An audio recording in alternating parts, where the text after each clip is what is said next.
Same way I said before, I had got, when I got mathematics years ago, but like I said, we talking about 1968, right? Everything was still in fruition, it was fluid. And power, it was power, justice, or refinement. All right? Some people just got power. Some people got power and refinement. You don't hear too many people say they got power, justice, or refinement. Right. And justice got removed out of that because it was in the 12 jewels.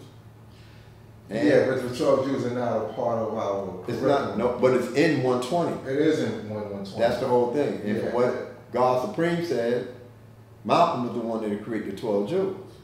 He said that at one of the parliaments. He said, yeah, Malcolm did this and blah, blah, blah. I said, okay, well, it's there, you know. So, I mean, I don't have a beef with the 12 Jews, but I just know that it's not a part of it. No, it ain't part of 120 curriculum, but it's good to know because I did a seminar with the Board of Education speaking about different things last year. Early part of this, was it this year? Early part of this year. And I used the 12 jewels as my stepping stone to manifest what I had to manifest to. So it's usable if you put it in the right context, and how you use it. And this is one of the things about the lessons. I mean, I'm not gonna go sit there and quote lessons to a community that's deaf, dumb, and blind, but I'll take certain parts out the lesson to make my statement, you know, to them so they can grasp onto what I'm saying. I ain't gonna sit there and quote the 10th degree and the 1 to 40 to them, but I can tell them there's a mystery God. And the reason why I say there's a mystery God because you can't see him, you can't touch him, you can't communicate with him. When you do talk to him, you talk to him from what? Your mind. You know, you believe that's what you. My aunt is a stone religious person, but she bear witness to my teaching. She's my friend on Facebook. She'll say, well, I don't have witness to this, but I understand you saying, nephew. Keep doing your good job, nephew. And she has sent money to me to donate to various causes. You know, that's Kim's and Ravel's mother and sister.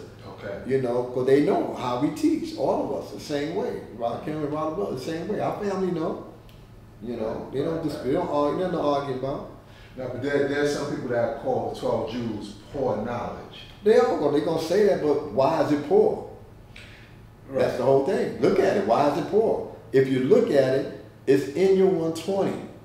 So how is it poor knowledge? It's just that somebody took it and put it together. Because I guess according to them, Allah didn't give that. Well, a lot of things Allah didn't give us. That don't mean I understand it. They ain't gonna have us to see it. Right. You know, Allah gave us a foundation. He gave us something that we can build upon. That's the foundation. Allah gave us the foundation. That don't mean we stop. We take what He gave us and we build on top of that, and we build it in righteousness. We don't build on it or with it in unrighteousness. And I'm sure He would approve if you took the foundation and elevated and did something good for the youth in the community or a senior citizen or the betterment of a person. That's what the teachings is all about, is to help somebody turn their life around from being uncivilized or being a savage to turn their life around to becoming a civilized person, whether you're going to be a Muslim, whether you're going to be a Muslim son, if you're going to be a 5%er, you're going to turn your life around from doing your weak and wicked things to turn around and do something positive for your community and yourself. You're going to stop using drugs, you're going to stop eating swine, you're not going to be messing with homosexuals, you're not going to be messing with no white women or things of that nature, you're not going to be robbing, stealing, causing confusion amongst the righteous. All these things that you're getting rid of, and now you're turning yourself around and you're going to start living out the knowledge of God by doing what? Civilization, being civilized? Come on, you got to build on that. That's what it is. That's what it's about. The teaching's about building, not saying, well, I listen to the fake, I listen to the tape of Allah. Allah didn't say this, Allah didn't say that. Allah didn't say a lot of things, but that doesn't mean it's not so. You take the foundation and you add on to it. Right. You know? Right. Well, that's what building is all about. Those are layers. Life is built on layers. How many layers did you have to go through before you get a better understanding about something? To give you an example. You may deal with a woman in one way, and you may learn something from going through the layers of your relationship with her, that if you get involved with another woman, you may already be on a layer of power. Whereas you only got to a layer of wisdom with the last person, but you got more being revealed because of what you learned from the last person. So he's a stepping stone. You look at a lesson today and you get an understanding. Something happened, a life experience, something manifests itself to you, and then it makes you go back and reflect back on that lesson. You're going to get a different understanding because you got a different what? Experience. It's not the same experience you had 6 months ago. Sometimes it could be 3 days or a week. Man, last week I looked at this degree and they told me, why does the devil keep our people illiterate? They keep you illiterate so they can control you and use you as a tool of slavery. So you can be a slave in your own time.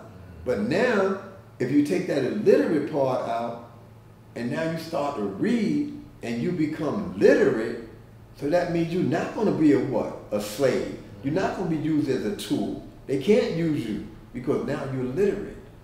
You got to flip it around. You got good equality, you got bad equality. Reverse the polarity. There you go. You got good and bad equality.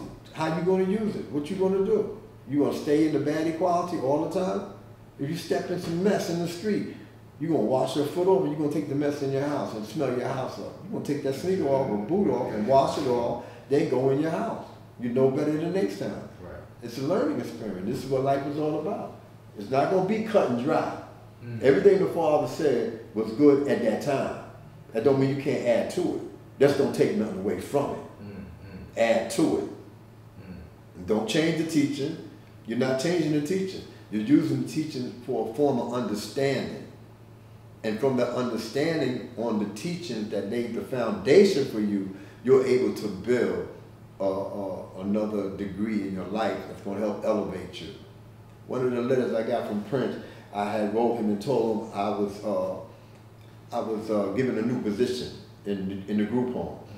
And he told me as long as I keep doing what I'm doing, that I'm going to rise above a certain situation and more responsibilities going to come my way so I can be better able to show and prove that I'm God. Because if you're responsible, I think I was a regular counselor, then I started elevating myself. I became a recreation counselor. That was a step up. Then I became assistant supervisor of the group home. And the assistant supervisor runs the house because the supervisor don't do nothing. So I was basically the director of the group home, you know. But that was from elevation. Those are steps. I learned how to talk to people. Them kids wasn't easy to deal with. So I got an idea what the Father dealt with. Kids used to come in, they want to sneak girls in, they play me, you know, talk to me over here when they sneaking a girl upstairs. And, or they come in, they late, they want to eat. You can't eat now, the kitchen is closed. What do you mean the kitchen is closed? I'm on some shit, I want to eat. And they flip the table over and all. I say, okay, hold on, calm down. Let's go downstairs, man. I'll give you a sandwich or whatever. Don't come in there doing that no more, man. You want something to eat, pull me to the side and say you're hungry. All that displaying that attitude that you're doing, come on, I ain't with that. You must do your own research, as I did. If Mecca did this.